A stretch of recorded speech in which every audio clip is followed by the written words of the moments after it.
Good morning, everybody. They're so quiet. That was so quiet, wasn't it? Good morning, friends. Good morning. We're happy to be here.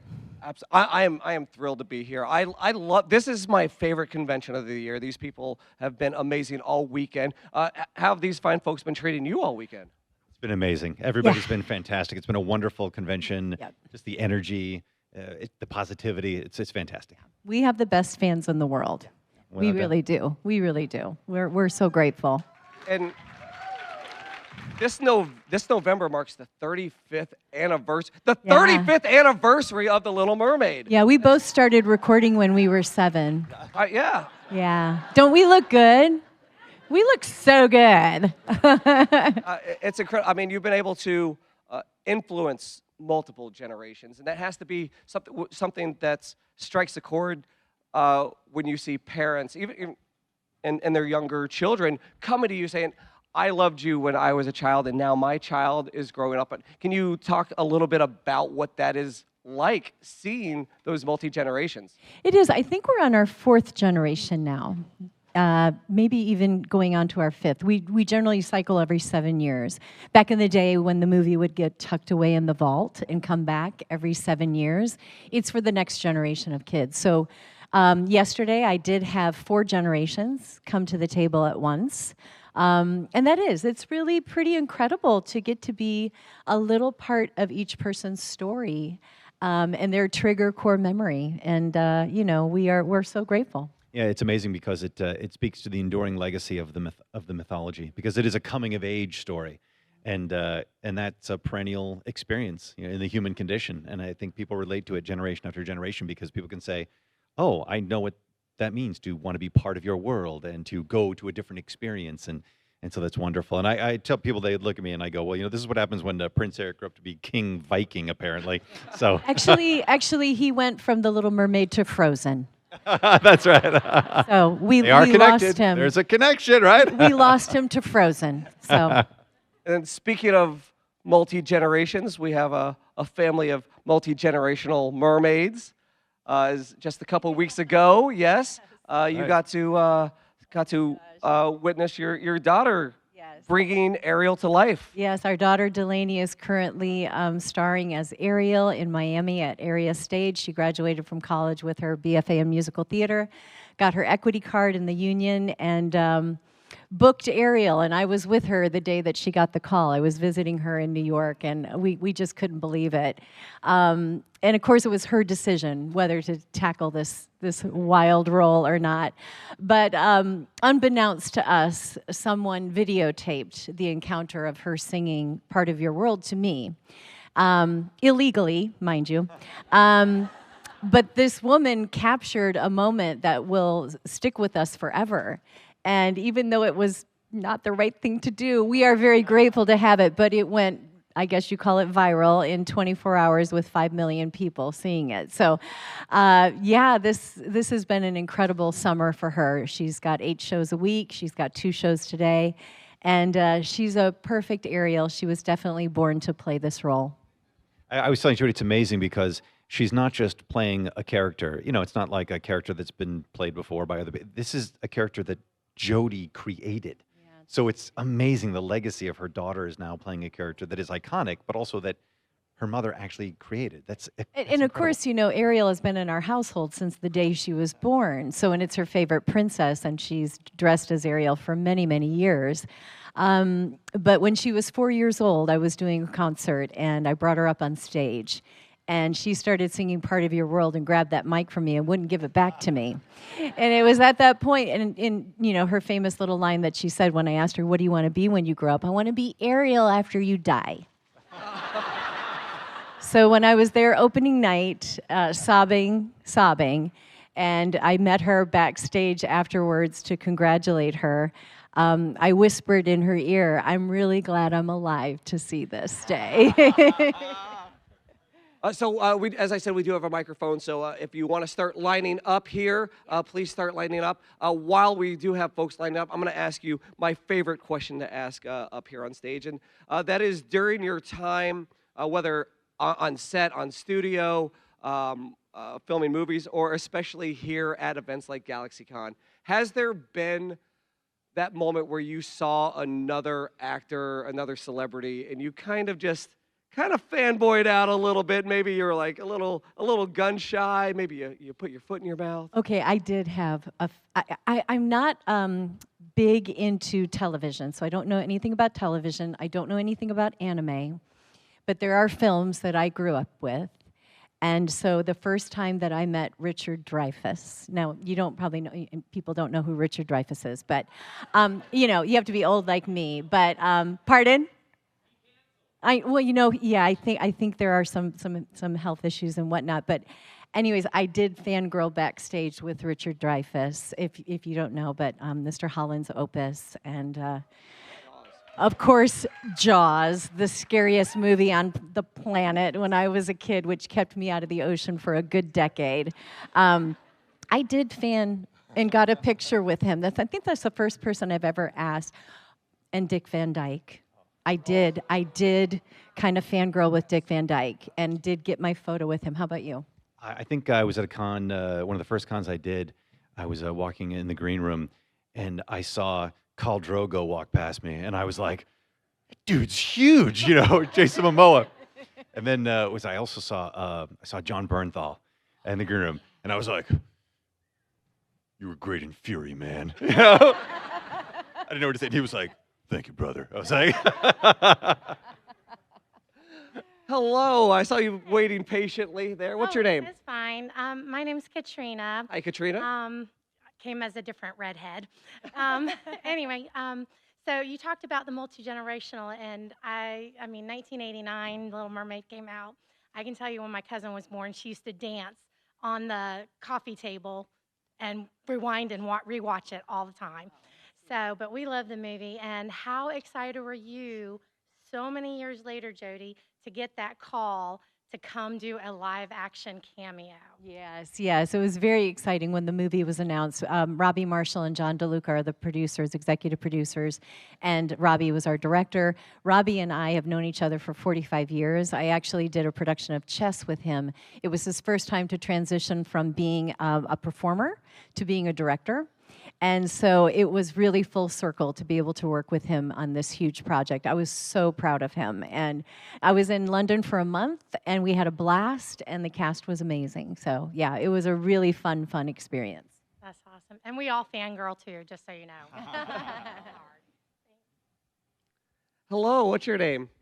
My name's Joey. Hi, Joey. Are you a good swimmer? Yeah. Are you a good swimmer? Oh, I am. Actually, I was certified as a lifeguard when I was in high school. Yeah. Had to practice, you know, saving people and stuff like that. Thankfully, I never had to use it. She had practiced saving me, so. There you go. That's right. That's very funny. That came in handy, didn't it? Thank you so much, Joey. It did come in handy. Hello. Hi, my name is Bree, and I was wondering, because The Little Mermaid is one of my favorite soundtracks of all time, and Part of Your World is one of my favorite Disney songs, and I was wondering, because you still sound as beautiful as you did back then, if you would ever think of doing a duet with Hallie. We'd do it in a heartbeat. Both Hallie and I would. We'd do it in a heartbeat, but it's not up to us. Hey, thank you. But if it were between she and I, we've already talked about it. Speaking of soundtracks, as we go, I want to ask you, do you have a favorite, thank you for this segue, for this thought. Do you have a favorite, besides Little Mermaid, a favorite Disney movie soundtrack? That's a good question. How many good ones to choose from? Oh, if man. I go back in time, it's going to be Mary Poppins, because the Sherman brothers are phenomenal. But if I go forward after Mermaid, I'm a huge fan of Tarzan. I love that soundtrack. Phil Collins, unbelievable. And I really love the soundtrack to Hunchback. Yes, Gorgeous soundtrack. I think Let It Go from Frozen. I loved You it. are a Frozen man. Yeah, right. I have lost you to the other side. Let It Go, and I'm like, this is beautiful. I mean, no, whatever, you know. And yeah, and also yes, from Hunchback, when he sings, what is it? Beata Maria. No, when the evil song. Evil I remember song. watching that going, this is a kid's movie? I mean, I was like, this is making me uncomfortable. They recorded that over in Europe, and it was, oh my gosh, I told Alan that's like one of the most breathtaking scores. It's amazing. I worked with Tony J on Spider-Man, and we had this kind of very intense. I mean, he was like, a voice, and I was just like, wow, yeah. But he was so powerful in that. Yeah. That's awesome. Hello, what's your name? Hi, my name's Sarah. Hi, Sarah. I wondered, was there any advice you gave Delaney? Or if not, was there some choices she made that you were like, oh, maybe I should have done that? That was pretty cool. I am not a stage mom. I am not a stage mom. She does not need my input or my advice. She has studied this song since the day she was born. And she knows every nuance of Howard Ashman, because the song is Howard Ashman. It's not me.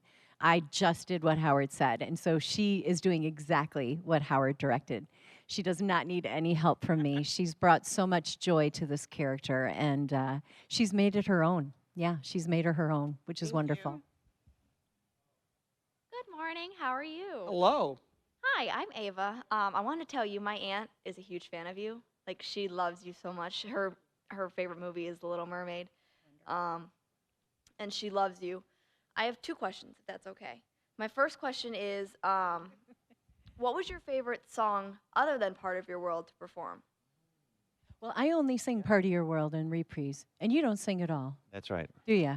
No, You sang along with us. you though, lose didn't your you? voice, and then I, That's right, and you take over. and I wander around trying to find you. I personally love Kiss the Girl. I don't know about you.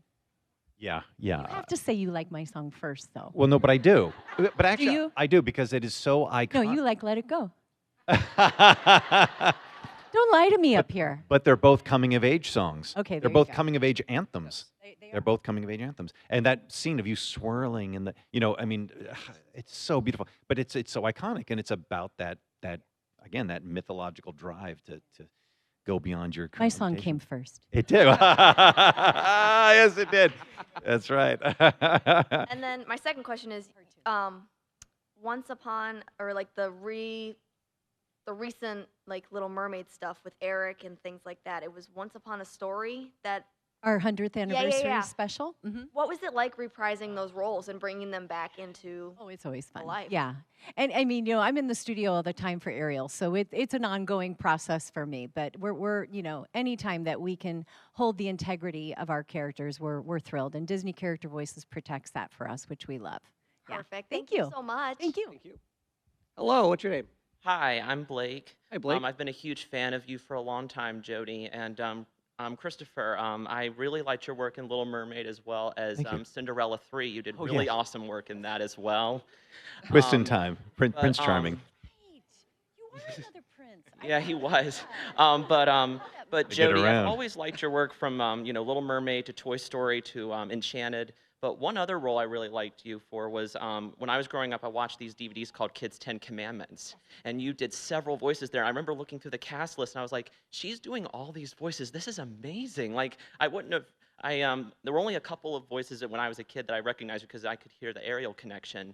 But with the others, I was like, this is awesome. Like, she has such range. My question to you is, what is the most challenging voice role that you've had? I think I did a video game for Aladdin, and I played a wicked sorceress named, I think, Nasira. I don't know. IMDb it. I don't know. Well, I'll definitely do But that. anyways, she was growly and screamy, and those are always challenging because I'm more of a soprano voice, and my voice is on the younger side. So anytime I'm having to get down in the grovel, that's a little bit more challenging for me in the studio. Yeah, I think for me it was I played Electro actually in an Ultimate Spider-Man that's episode that I cool. did, and he had this monologue where he was just going crazy and screaming and shouting, and yeah, that's always hard. I remember I was in the studio and I had memorized the monologue, and I was doing this scene about he's taking over the world and the whole thing, and I was like, "Ah," and I stopped, Awesome. and one of the other actors looked out from behind his stand. He just went, "Everything okay at home, bro?" I was like, nailed it. Well, thank you guys, and thank you for being a big part of my childhood. I appreciate it. You're welcome, my friend. Hello. Hello, I'm Guy. Hey, Guy. Nice to meet you guys yesterday. It was a pleasure. Lifelong Disney fan.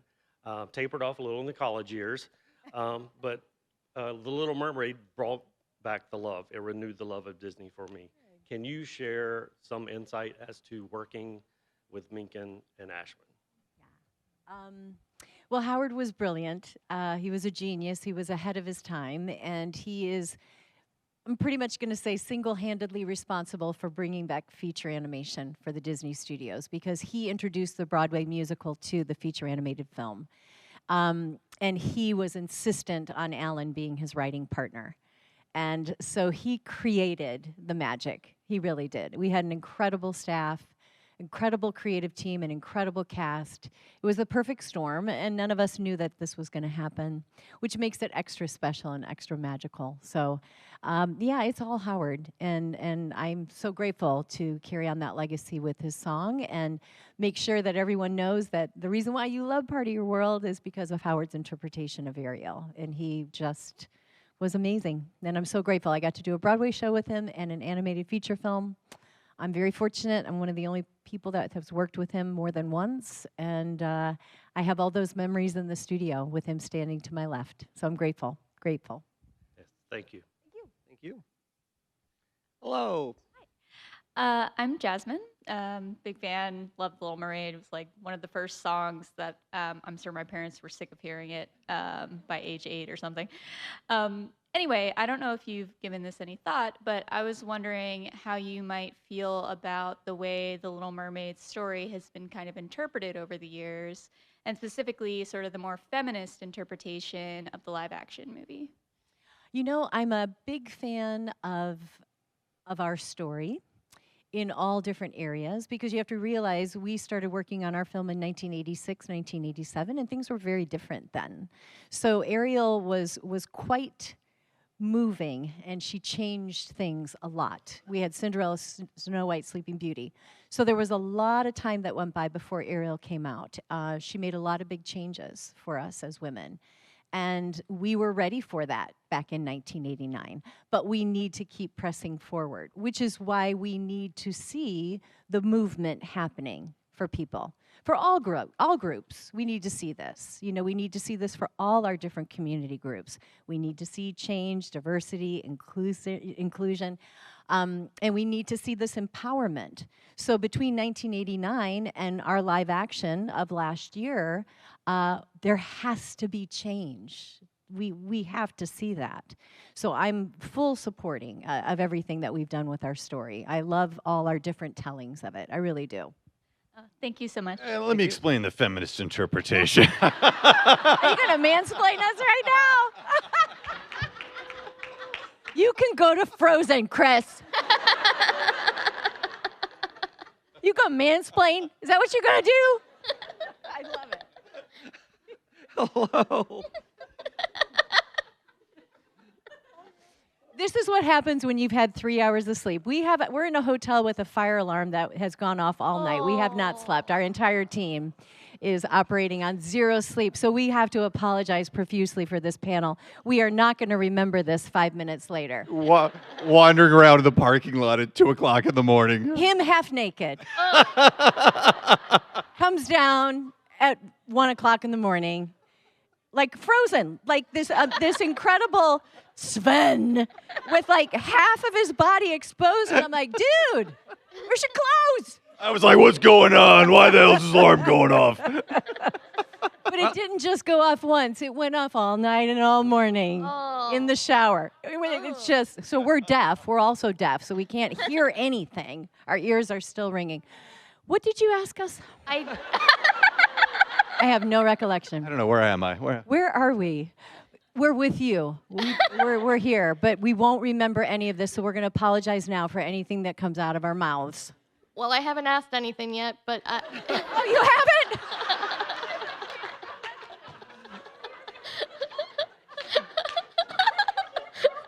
I could have sworn you asked us a question. No, ma'am, that was the girl in front of me.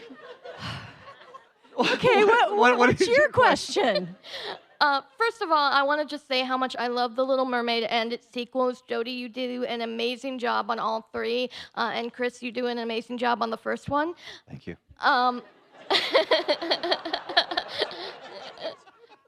My question is, with The Little Mermaid, the first one being known as sort of the creation of the Disney Renaissance, leading to the movies that we know and love, like Lion King, Pocahontas, Tarzan, and even the more recent ones like Moana, Frozen, Encanto. Do you ever stop to think about how much your film has, led to the rise of Disney animation, and how if it hadn't been the success, we might not have had those films? I think about that all the time. Yeah, the Walt Disney Studios, the feature animation department was moved off the lot. They were in Glendale, Burbank area on Glendale Street in makeshift little trailers. So once animation was moved off the lot, that was the signal that things are in a huge transition. So we did not get that pressure on us, but the pressure was on the team to make this one count. And we are very grateful. We would not have feature animation today if it weren't for The Little Mermaid. Absolutely. Yeah. Thank you. Thank you so much. He has not asked a question yet. He has not yet asked a question. Thank you. Oh my God. Oh, hi. I saw you yesterday, friend. How are you? Oh, I'm doing good, Jodi. How are you doing? Yeah, you're so kind. You're so kind. Hey, I'm Dan, all right? So, yeah. So I just wanted to say, however, that I still love your work for, for doing The Little Mermaid, of, doing something like the Ariel, and, you, Chris, doing Prince Eric or something. You two really. Thank you. Yeah. Good, though. You're good. Yeah. So my general question for you, however, is that, I just wanted to know in concept, I wanted to know, what exactly made you fall in love with humans, even though your father, King Triton, has forbidden you to see humans from above the world? Right. I think Ariel, she loves unconditionally.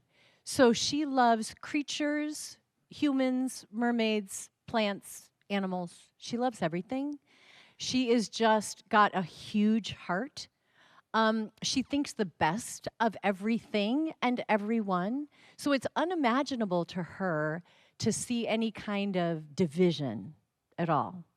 And she accepts everything and everyone because of that curious, tenacious spirit that she has. Yeah, so she just doesn't get it.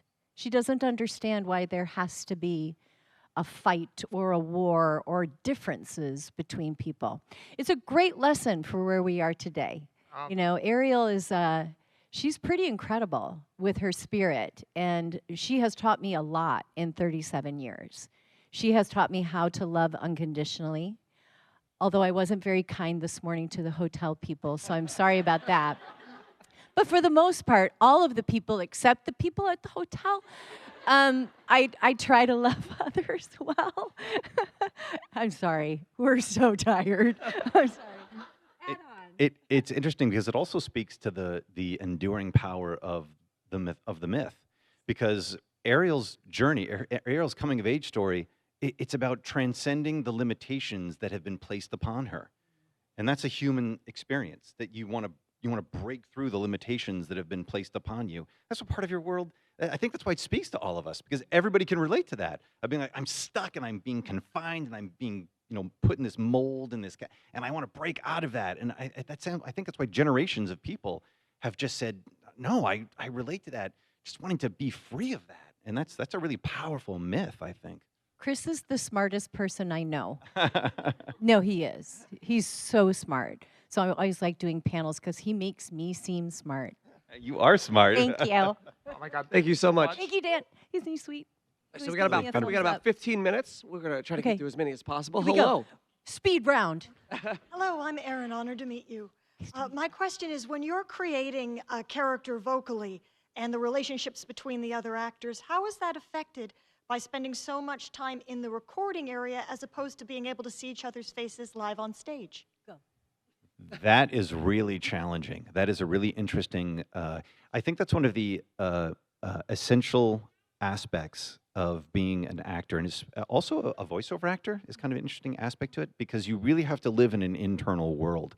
Because when you're going into that booth, you're just literally in this tiny little cubicle, completely isolated, little isolation chamber. And so you really need to know the material. And when your script is a gateway. It is a window into this other vast landscape of imagination. And you really have to be able to enter that and to recreate that. And when you do that vividly, then, if it's just dialogue, it's just words. But when the dialogue takes place within this magical, mythical landscape, which is saying something, which is speaking to some sort of, core aspect to the human condition, all of a sudden the dialogue, it has life. It takes on life. And then you can interact with it in that way. At least that's my experience. That's how I've always looked at it. You're so smart. I could just listen to you talk all day. That's awesome. Well, I married her. This is why she's my princess. Yeah, She I love made me him. look right. He's the greatest. He's the greatest. Yes, thank you so much. Thank you. Hello. You did ask a question. That was a good question. I'm Heather. I love you guys. My husband's probably sick of me singing Part of Your World. Anyway, my question is, do Ariel and Eric have like a last name? Or what last name would you give them?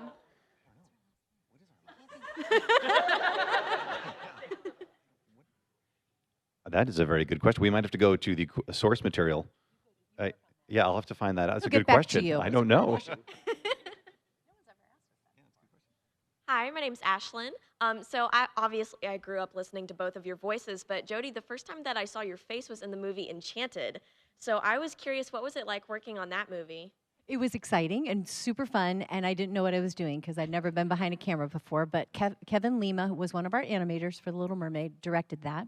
He thought it would be funny to stick princesses in as Easter eggs, so Paige and Judy and I were asked to be part of it. I was supposed to just sort of show up with that one scene with Amy and the fish and the tank, but they ended up creating a little dialogue for me, and then Patrick and I sort of had a good little rapport going, so they wrote in another scene. So I came back the next month, and it was a lot of fun. But I didn't know what I was doing. So Kevin was very kind, and so was Patrick, to teach me about cameras and lights going on and what not to do. And I'm Italian, and stop putting your hands in front of your face because we can't see you. Keep your hands to your side. So it was a great learning experience. I had a lot of fun. Yeah. Although I thought I was going to be working with Patrick Duffy. I didn't know this Patrick. I knew Patrick Duffy from Dallas, and I was really excited to meet him. But I didn't know about this Patrick because I'd never seen that show, Grey's Anatomy. Right. So I didn't know who he was. So when he walked towards me, it wasn't Patrick Duffy. So that's all I said, and I just went, oh, it's a different Patrick. McDreamy or something? Mick something? McDreamy. Mix, right? Yeah. I don't know. I have no idea. But yeah. I don't know either. But all I know is we were filming in this glass building in New York City that was 44 stories high of glass, and all these women's faces were pressed against the glass. And I kept looking up going, what is happening? Why are all these women staring down at us? And he's like, well, it's because of me. And I was like, and you are... Yeah. So he's like, I'm kind of a big deal. So I was like, oh, okay, cool. All I know is you're not Patrick Duffy. Thank you. Thank you. Hi, my name's Connor, and a question for both of you. What was kind of a moment when working on Little Mermaid that you kind of realized this is going to change some people? Never. No moment. Never. It was only no, after. we were never going to be announced. We were remaining anonymous, which is the Walt's way. You never know who's going to be the voice. You roll it at the end of the credits in the VHS. You could stop and maybe figure out who's who at the end. I went back to doing 8 shows a week on Broadway with Sam, Sebastian. He went back to work. We all went back to work. And it wasn't until like right before the film came out, we're going to send you on a press tour, 22 cities in 20 days. And I was like, why? Why are we doing that? Because we're going to announce who people are. I was like, whoa, okay, this is different. So it wasn't until the film was released that we realized, oh, life is changing. It was only after The Little Mermaid that it was like, as the voice of, all these big celebrities. And I remember thinking after The Little Mermaid, I could never get this job now. I'm not a big enough celebrity. I couldn't, I got lucky. We did. We did. Yeah, absolutely. Thank you. Thank you, guys. Thank you. Good question. Hello. Hi, I'm Bella. I've been a really big fan of The Little Mermaid for a long time, and my question is, what was your favorite part of making The Little Mermaid? For me, it was being in the studio with Howard. Yeah, those are the wonderful keepsake memories I have. Yeah, same thing. It was just being in the studio. I remember watching the camcorder, and I remember thinking, why are they back in the day for camcorder? The old school, right?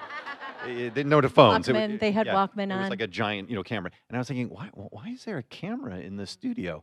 And then I think, oh, they're recording us. And I thought, oh, because the animator, it didn't occur to me. And then when we saw the film, somebody said, that's your eyebrow raise. And somebody said, I was like, oh, so they were incorporating things. So that was new. That wasn't, we didn't know about that. That was a new thing. Yeah. So I thought that was fascinating. Thank you. Thank you. Hello. Hi. First, despite the hotel thing, welcome back to Raleigh. Thank you. This question is for Chris. Yes, sir. What was your experience like being the voice of Spider-Man? Oh, Spider-Man. Different panel, but I appreciate the question. A wonderful experience related to Prince Eric, and that they are both, again, they're both parts of coming-of-age mythologies. And so Spider-Man is a coming-of-age hero. Prince Eric is in many ways a coming-of-age hero. Ariel is a coming-of-age hero. And I think, again, I talk a lot about mythology, and I think that speaks to the enduring power of these myths and why so many people love them over time and throughout different generations, is that they speak to that coming-of-age experience that we all go through, which is universal to the human condition, which is why people love the stories. So, yeah. Thank you. Thank you. Okay, Hello. speed round. Alexis here, and question. What were some of your main influences getting, like acting and animation? Excellent question. I didn't have any influences for animation because it wasn't my focus at all, but my influence growing up was Barbra Streisand. Oh, wow. Yeah. As an actress and a vocalist. Have you been able to meet Barbra Streisand? No. Can anybody make that happen? Nope.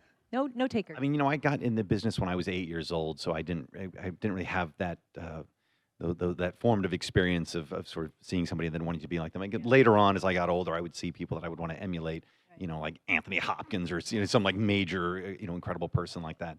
But yeah, as a kid, I just didn't really know. I just was kind of, trying to feed the family, quite frankly. Thank you so much. Thank you so much. Hello. Hi, my name is Cassie.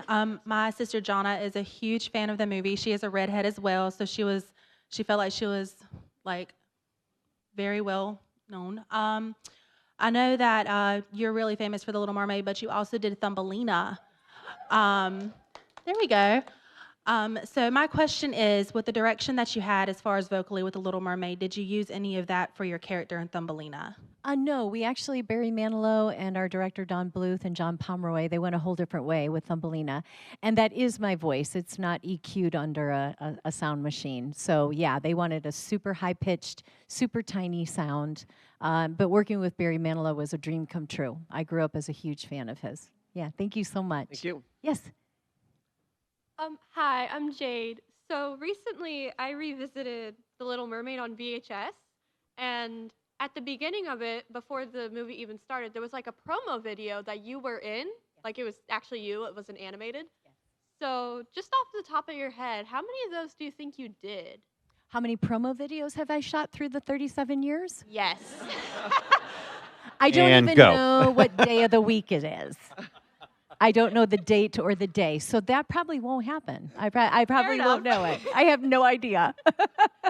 I don't even know what my credits are. I have to look at IMDb. When people say, "Oh, I loved you in that," I'm like, "I did that? I didn't know that." Thank you. Sorry about that. It's okay. Maybe when I have half a brain, I might remember. Hello. Chris, I have a question for you. Yes, ma'am. You were talking about them recording you while you're doing the voice. Yeah. That look on Eric's face when Ariel started brushing her hair with the dingle hopper, did they get that from you being in there recording it? I will take full credit for that. Anything great any great expressions Eric had, it's me. All right, there you go. Good answer. And Jodi, I want to ask you about working with Pat Carroll and becoming Vanessa and that overlay of your laugh and the cackle and all that kind of stuff. Yeah, so. Pat was amazing. She was loving, kind, warm-spirited, but frightening as Ursula. So being in the studio, having her teach me her cackle, it was frightening. She could make me cry. Yeah, she made me cry. Yeah, she's an incredible woman. So thankful that we've had the opportunity to work with her. How long did that take you to do? I was in the studio for 2.5 weeks over the course of 2.5 years. Yeah. Wow. Your Vanessa, that is an often overlooked aspect Yeah, of a lot her of people don't know performance. that. When you go back and look at that, and it's Ariel, and then her performance as Vanessa, Yeah. I mean, it wouldn't. it's make it's sense. diabolical. It's diabolical. And you're thinking, wait, that's Jodi. It was awesome. And I think Thank you. it's Well, it's Pat. I'm just imitating Pat. It was great. All right. you. Thank you so much. Okay, our last two friends. My name is Holly. Actually, I was going to ask about Vanessa also, but since she took that question, I want to ask about working with Samuel E. Wright. Yeah. How that was. Sam was incredible. We did our film with him, and then I did 4 seasons of our animated television series. He and I recorded together in New York City while I was doing a Broadway show called Crazy for You at the same time. So Sam and I spent a lot of time together. Loving, kind, gracious, giving, hysterical, incredibly talented. Yeah. Yeah, we miss him very much. Thank you. Thank you both for being And here. our last friend. All right, hello. Last question. Hi, I'm Penelope, and I really like your movies. I was wondering, what was the hardest song to sing? Well, I only sing Part of Your World in the reprise, so for me, it would be making sure that I got everything across that the directors and Howard and Alan wanted in the song. Yeah. Thank you, sweetie. Are you dressed as a Jedi Knight? Yes. That is awesome. Yeah, That's a she great looks amazing. cosplay. She looks amazing. So now is the time of the show where Christopher and I go to the back and talk about his appearance in Golden Girls. By the way, did anybody know that you were in Golden? Yeah, like that's my favorite television show of all time, by the way. So we're gonna go back and talk about that.